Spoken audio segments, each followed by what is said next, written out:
کہ وہ بہن ہوتی ہے، بیٹی ہوتی ہے، بیوی ہوتی ہے، تو اس لیے کوئی ضرورت نہیں الگ الگ سب کا رکھنے کی۔ تین اس میں سب سے پہلے بیٹی ہونے کے ناطے کیا رائٹس دی، تو پیدائش سے شروع کرتے ہیں۔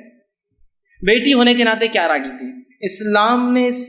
سب سے پہلے لڑکے اور لڑکی کو برابر سمجھا ہے، اور دونوں کی پیدائش کو برابر سمجھا ہے، بلکہ لڑکی کی پیدائش کو ایک درجہ زیادہ سمجھا بنسبت لڑکے کی پیدائش کی، اسپیشل سمجھا ہے اس کو، اسپیشل سمجھا اس کی پیدائش کو۔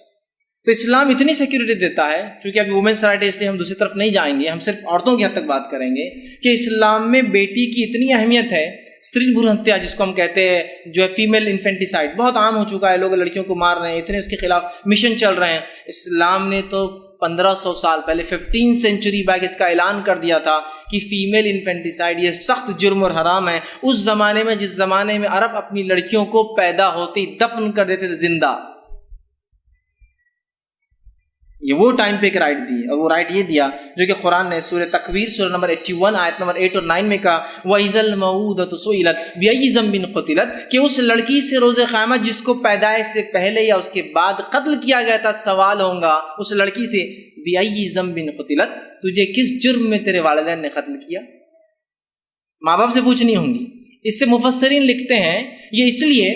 کہ یہ اللہ کی نفرت ہوں گی اس کے ماں باپ کے خلاف، جو اللہ ان سے بات نہیں کرے گا اور اس بچی سے کوشچن کرے گا کہ جرم میں تجھے مارا گیا۔ مطلب ایک عورت کی پیدائش سے اس کی حفاظت کی اسلام نے بات کی۔ بہت سارے لوگ ہوتے ہیں، وہ ان کو بہن کا پیار چاہیے، ماں کا دلار چاہیے، نانی کا لاڑ چاہیے، دادی کا دلار چاہیے، سب ہونا، لیکن لڑکیاں پیدا نہیں کرتے، پھر کیسا لیں گی یہ لاڑ، یہ دلار کب ملیں گا؟ لڑکیاں پیدا نہیں ہوں گی، یہی لڑکی بیٹی رہیں گی، یہی لڑکی بہن ہوں گی، یہی لڑکی دادی بنیں گی، یہی لڑکی نہ، تو باقی آپ کو محبتیں سب کی چاہیے، لیکن ان کو پیدا نہیں کرنا ہے آپ کو۔ اور حالت یہ ہے کہ پورے انڈیا ایک ہی ایسا کنٹری ہے پورے ورلڈ کے اندر جہاں فیمیل پاپولیشن میل سے لیس ہے، معلوم آپ کو؟ 1000 میل پر 927 فیمیل ہے، اور کچھ اسٹیٹ کا تو یہ حال ہے، جیسے گجرات اور راجستھان کا تو یہ حال ہے، 1000 میل کے لیے 888 وومن ہے صرف۔ آپ اس کو اگر ورلڈ سیناریو میں دیکھیں نا، ایک پاپولیشن 130 کروڑ کی پاپولیشن میں اگر اس سیناریو کو آپ کمپیئر کریں تو اگر سب نے نکاح کر بھی لیا تو ایسے کروڑوں لوگ ہوں گے آج کے زمانے جو نکاح نہیں کر پائیں، جس سے برائیاں پھیلیں گی سماج میں۔ سمپل ہے، انڈیا صرف ایک کنٹری، لیکن الحمدللہ مسلمانوں میں یہ چیز نہیں ہے، بیٹی کا تحفظ اور اس کی حفاظت۔ اور مسلمانوں میں یہ مانتا ہوں کہ الحمدللہ لڑکیاں لڑکوں سے آج بھی زیادہ ہیں، مور دین 50% پاپولیشن مسلمانوں کی عورتوں پر مشتمل ہے، لیکن قوموں نے قتل کیا، اسلام نے ان کی سیکیورٹی کی۔ اور نبی اکرم صلی اللہ علیہ وسلم سے یہ سسٹم چلا ہے کہ بیٹیوں سے محبت، نواسیوں سے محبت کا ایک الگ ہی معاملہ تھا آپ کا، تو یہاں تو ابھارا گیا۔ اسی طرح ہم دیکھتے ہیں اسلام میں بیٹا اور بیٹی میں فرق نہیں ہے، اور اسلام نے اس شخص کو جس کو بیٹی پیدا ہو جائے، جس کا چہرہ قرآن نے کہا جب تم میں سے کسی ایک کو خبر دی جاتی ہے بیٹی کی پیدائش کی تو اس کا چہرہ غم سے کالا ہو جاتا ہے نا، ہوتا ہے نا کچھ لوگوں کو بیٹی کی خبر، کیا پیدا ہوا بیٹی، او غم سے اس کا چہرہ کالا ہو جاتا ہے۔ تو قرآن نے اس کا پکچر کھینچا ایسے آدمی کا، کہا کہ تم میں سے جب کسی کو لڑکی کی پیدائش کی خبر دی جاتی ہے تو تمہارا چہرہ غم سے کالا ہو جاتا ہے، وہ کالا ہو جاتا ہے مطلب پریشان ہو جاتا ہے، فخ ہو جاتا ہے نا۔ اسلام نے بڑھاوا دیا، اور نہ صرف بڑھاوا دیا بلکہ دونوں کے لیے، یہ نہیں کہ لڑکا ہو تو خوشی ایک اسپیشل ہو، لڑکی ہو تو خوشی کر رہا ہوں لیکن اسپیشل نہ ہو۔ میں تو اپنے زبان میں یہ بھی کہتا ہوں، بار بار کہتا ہوں کہ جو لوگ لڑکی کی پیدائش پہ لڈو اور لڑکے کی پیدائش پہ پیڑے بانٹتے ہیں وہ بھی ظلم کر رہے ہیں، وہ بھی ظلم کر رہے ہیں۔ دونوں کے لیے ایک جیسی خوشی ہونا چاہیے۔ دیکھیے پیڑا بھی میٹھا ہوتا ہے، لڈو بھی میٹھا، لیکن لڈو ہم جانتے ہیں سستی مٹھائی ہے، پیڑا مہنگی مٹھائی ہے، اس لیے بول رہا ہوں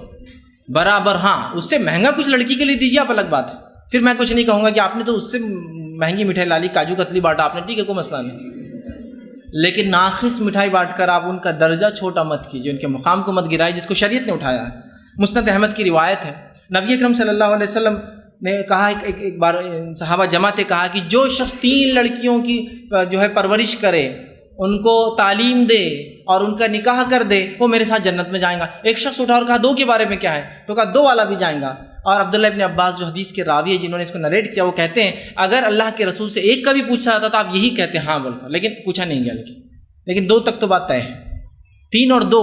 لڑکے پہ ایسی کوئی خوشخبری نہیں دی گئی کہ بھائی 3 کو پال لو تو فلاں ہو جائیں گا، کیونکہ اسلام جانتا ہے۔ اور لڑکیوں کا مزاج بھی ایسا ہوتا ہے کہ لڑکا پڑوس میں رہتا ہے ماں کے